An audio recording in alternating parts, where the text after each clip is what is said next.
Yeah. All right, man. It's been a bit of a delay, you know. Haven't done this show for a few weeks, and it's good to be back. It's good to be back. All right. Welcome to the Chinksey Sports Presents the Premier League Show, episode 9. This is episode 9. We'll have episode 10 in a minute. Anyway, yeah, obviously the international break and YouTube have delayed this show, but forget all that.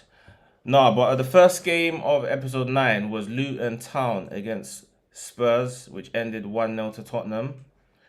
Spurs should have been 2 or 3 up inside the first 10 to 15 minutes, but their profligacy in front of the goal gave Luton hope.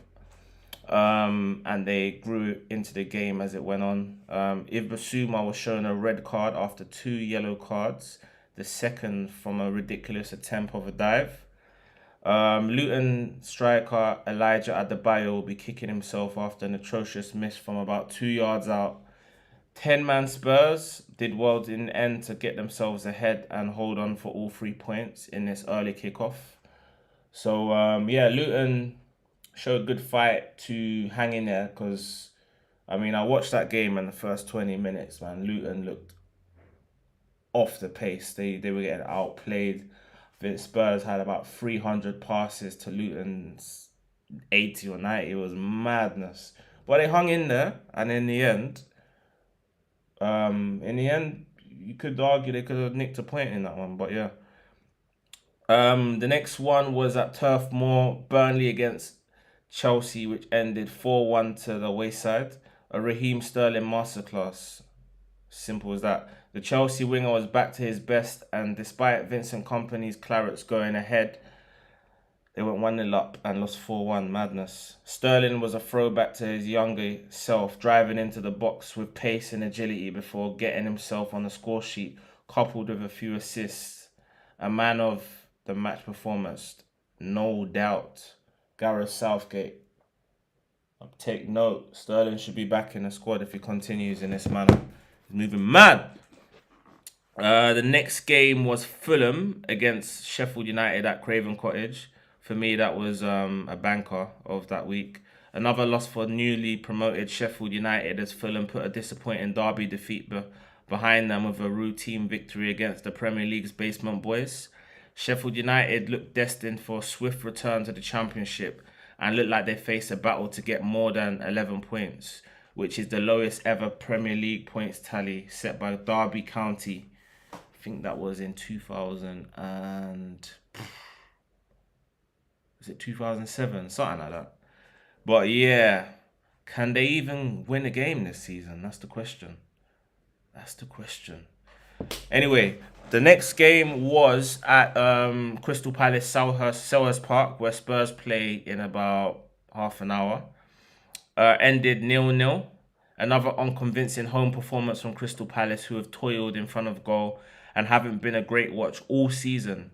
Forest were the better side in this match, just as Fulham were at Selhurst Park a few weeks back, but Palace is still managing to churn out results. Horrid football down there, West Peak. Everton against Bournemouth ended 3-0 to the Blues. A comprehensive and much needed win for Sean Dyche's men against winless Bournemouth in another relegation 6-pointer. Andoni Iraola looks like he'll be sacked before too long. Wolves' former Bournemouth coach Gary O'Neill must be smirking right now after he was sacked despite keeping them up last season. The next game was at Old Trafford. It ended 2-1 to Manchester United against Brentford. A watershed moment from Scott McTominay as his 2 goals in added time spared Erik ten Hag's blushes. This match was quite similar to Spurs v Sheffield United in terms of the injury time implosion, but Erik ten Hag and Man United lived to fight another day with another 3 points on the board. So United, another win, didn't play well, but they got the points, and that's all that matters. You know what I mean? Sunday's games were crackers really. At the Olympic Stadium, West Ham drew 2-2 with Newcastle. West Ham did well to get a draw out of this one, especially given the form that Newcastle have exhibited of recent. and only a matter of days after slapping up French champions PSG in the Champions League. West Ham also played in Europe in the Europa League and won their match. They're rotating their squad well with players like Konstantinos Mavropanos, and Mohamed Kudus doing well when coming in for the likes of captain Kurt Zuma and Jared Bowen. So they're rotating the squad well and getting results in Europe and domestically. So yeah, West Ham doing half decent. Brighton against Liverpool, I watched this game. A topsy-turvy game of football in which both sides could argue that they could have just shaded it. Brighton showed great courage to come back into the game after being 2-1 down at the break against a rampant Reds who should have tied up the game early in the second half when Ryan Gravenberch missed a sitter to make it 3-1 and surely kill off the game for the Reds. The thing about Brighton though is that they play the same way irrespective of their opponents, the stadium they're playing in, and the score, which could be both a blessing and a curse, hence the 6-1 hammering by Aston Villa. It's a good point for Brighton for me, especially from a losing position against Liverpool. And yeah, the next game was the Midlands derby between Wolverhampton Wanderers and Aston Villa. That ended 1 apiece. I was interested to see how Wolves were going to fare in this Midlands derby, especially after beating Manchester City the previous week. Villa had just come off the back of beating Brighton 6-1, so I was expecting them to outclass Wolves, but it wasn't the case here. Game of chess at the Emirates ended 1-0 to the Arsenal in that week's last fixture.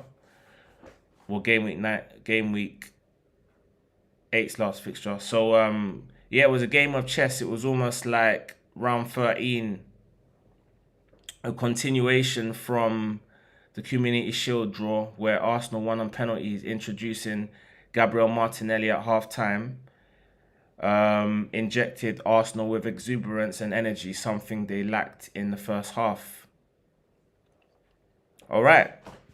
So now, going up to last week's results, we're starting at Anfield. It ended with Liverpool emerging victorious against arch rivals Everton. Liverpool were toiling and they won 2-0.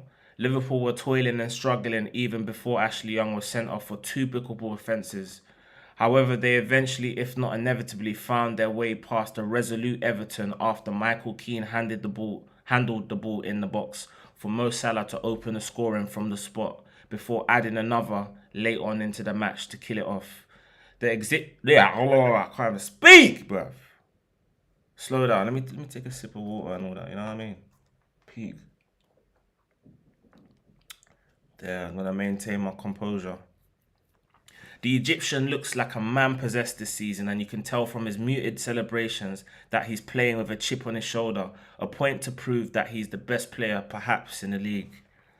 Next game was at the G-Tech Stadium with Brentford winning 3-0 against Burnley, newly promoted Burnley that is. Brentford finally won after their winless run spanned 7 games, fam. And questions began to arise as to whether or not they're heading towards the drop zone. Burnley would have thought that this was an opportunity to get back on track, but were again put to the sword quite easily, which is a worry for Craig Bellamy and Vincent Kompany, who appeared dead set on persisting with their tick-a-tacker style of football. You know what I mean? At the City Ground, Nottingham Forest drew 2-2 with Luton Town, another newly promoted side. Luton are showing great grit and fighting spirit, especially after being 2 down and looking dead and buried against a Forest side who rarely disappoint at home. It looks like Luton are a side that tend to hang in games even when it looks like they're struggling. The players look like they're ready to fight against all odds and pull off a great escape against the odds. Good point for Luton, especially being 2-0 down at a tough side like Nottingham Forest. So it's a respectable point. Forest would be disappointed for not getting 3 points, especially from being 2 up. Bournemouth against Wolverhampton Wanderers at the Vitality Stadium ended 2-1 to the Wayside Wolves. Gary O'Neill got his own back on his former club, who he managed up until just a few months ago, with a last-minute winner from Austrian striker Sasa Kaladzic. Bournemouth's woes continue and they are still winless in the league after 9 games. If they don't pick up some wins very soon, they'll be doomed, alongside Sheffield United. Manchester City against Brighton ended 2-1 to City at the Etihad. When Man City went 2-0 up early on, I was thinking that they were going to destroy Brighton, but it wasn't the case. I think City will be happy to get out of there with all 3 points in the bag, especially as Brighton threatened to stage a late comeback in the end. Peak. That's actually peak, bruv. It's actually mad. Bro, I lost my trail of thought, man. What's going on there? What is going on there? Yeah. At the St. James's Park, Newcastle United thrashed Crystal Palace 4-0. This match was one of the weekend's bankers for sure. It was in my coupon list, that's for sure. Newcastle were always going to win this one comfortably, given the form of both clubs going into this match. I find it alarming how poor a side Crystal Palace are without the likes of Michael Olise and Eberiche Eze. They look devoid of any creativity whatsoever, and with Wilfred Zaha already long gone plying his trade in Turkey with Galatasaray. So another game without a goal for Palace, and another defeat, and another poor performance. 5:30 kickoff at Stamford Bridge between Chelsea and Arsenal ended 2-2.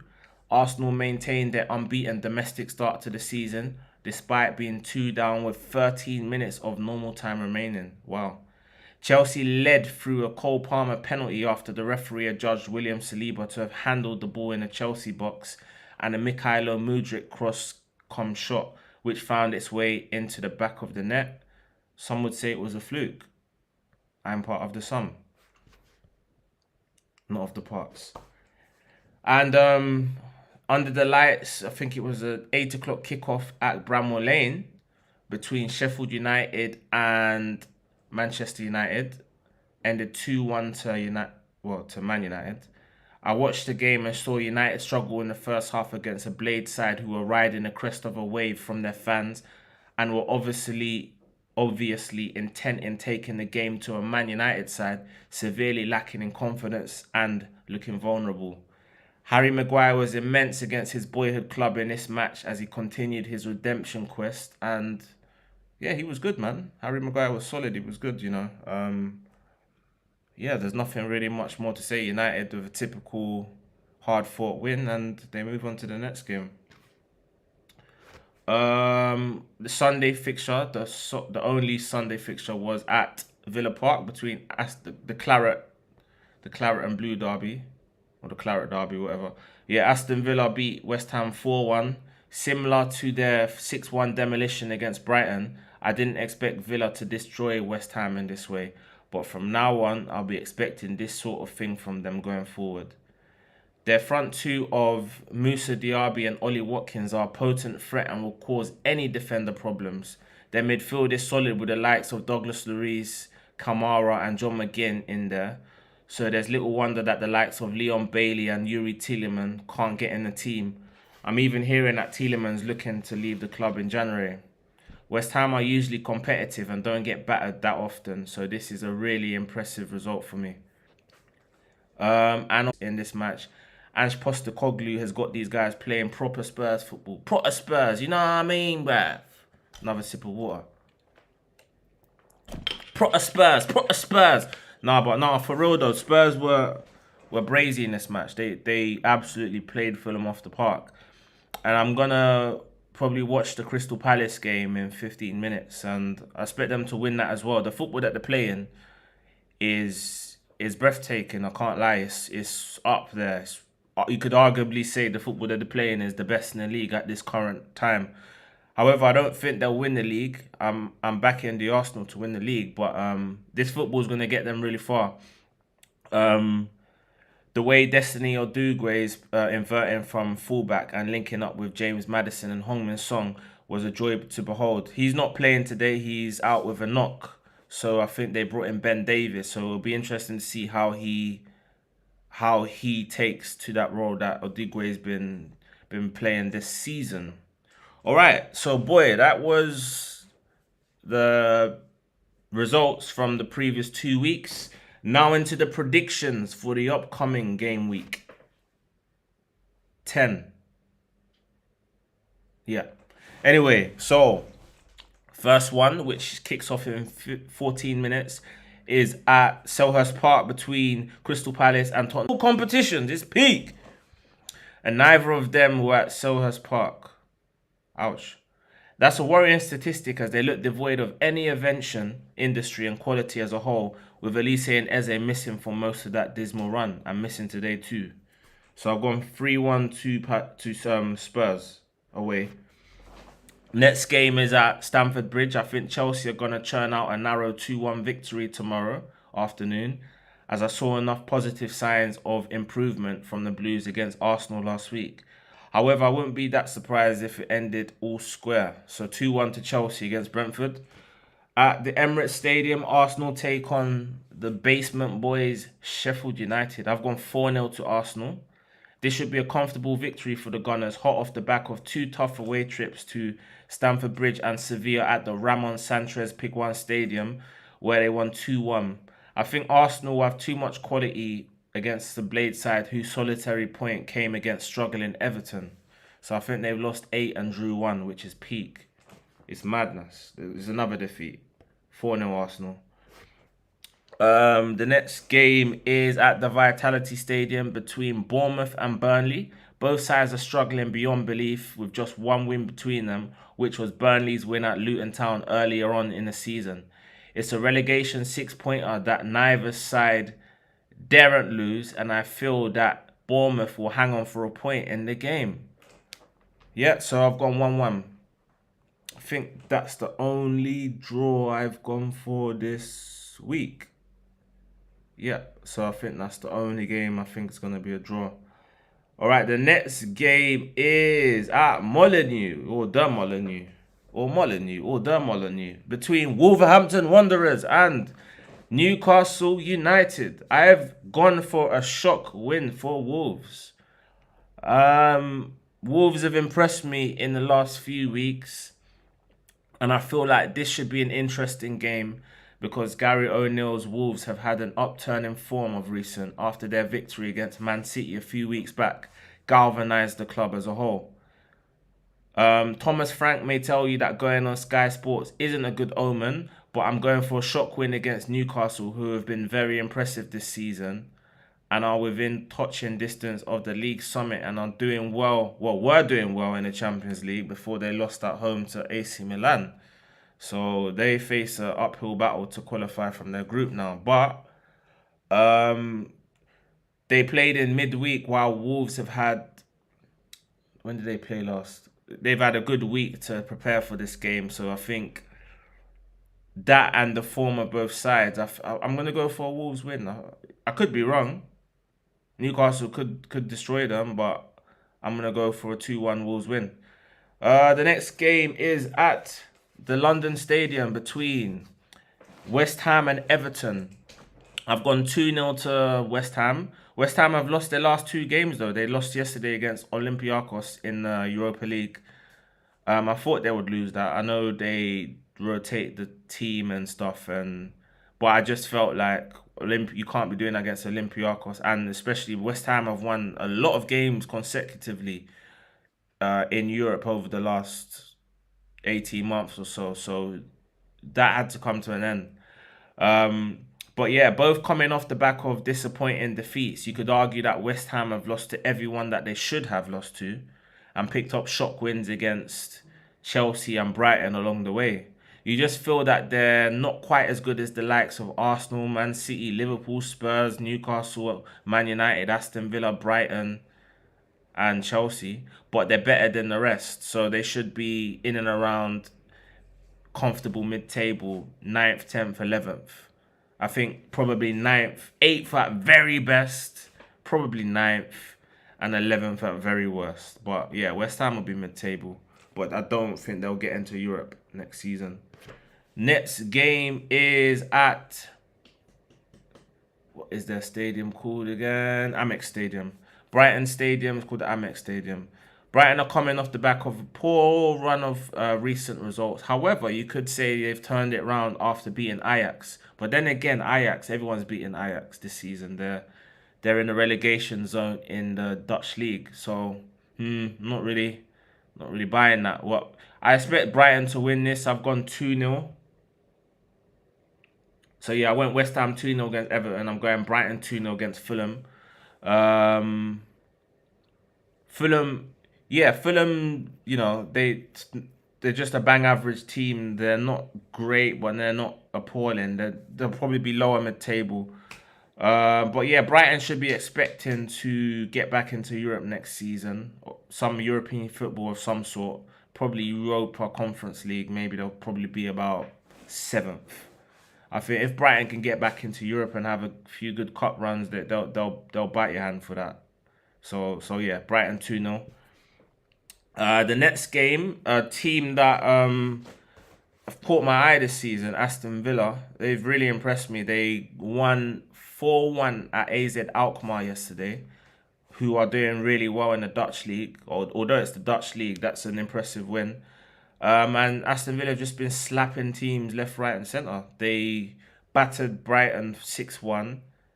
And who they beat West Ham 4-1 last week. So I mean, should expect them to beat Luton Town, especially Aston Villa have won I think it's 11 or 12 consecutive games at home. So I expect that to continue this week. Unai Emery's Aston Villa's impregnable home record should be enough to see off a spirited Luton side whose never say die attitude will give them a puncher's chance of staying up, especially with the likes of Bournemouth, Everton and Sheffield United toiling. So yeah, Villa should really win that. I've gone 3-0. Another game I've gone 3-0 in is Liverpool against Nottingham Forest. I've gone, 3-0 at Anfield. Liverpool look like they've hit top gear this season, especially after a rampant 5-1 victory against Toulouse in the Europa League yesterday. I expect them to build on their Merseyside derby victory against Everton last week with a comfortable win and a clean sheet to boot. Nothing more to say on that one. And last but not least is the Manchester derby, which will be on Sunday afternoon between Manchester United and Manchester City at Old Trafford. Big game. Manchester United have been somewhat revived in recent weeks as Ten Hag's men are doing what they do best in grinding out results, even if they're not playing well. However, I feel that Man City are going to start clicking into gear now that Rodri is back and knowing that they can't afford to drop many more points with the likes of Liverpool, Spurs and Arsenal expected to pick up 3 points this weekend. I think Man City will pick up a hard-fought 3-1 away win at Old Trafford, a place that they've struggled at recently and actually lost 2-1 to last season. Right, okay, so that was the 2-in-1 episode done. I'm going to watch the Tottenham game right now.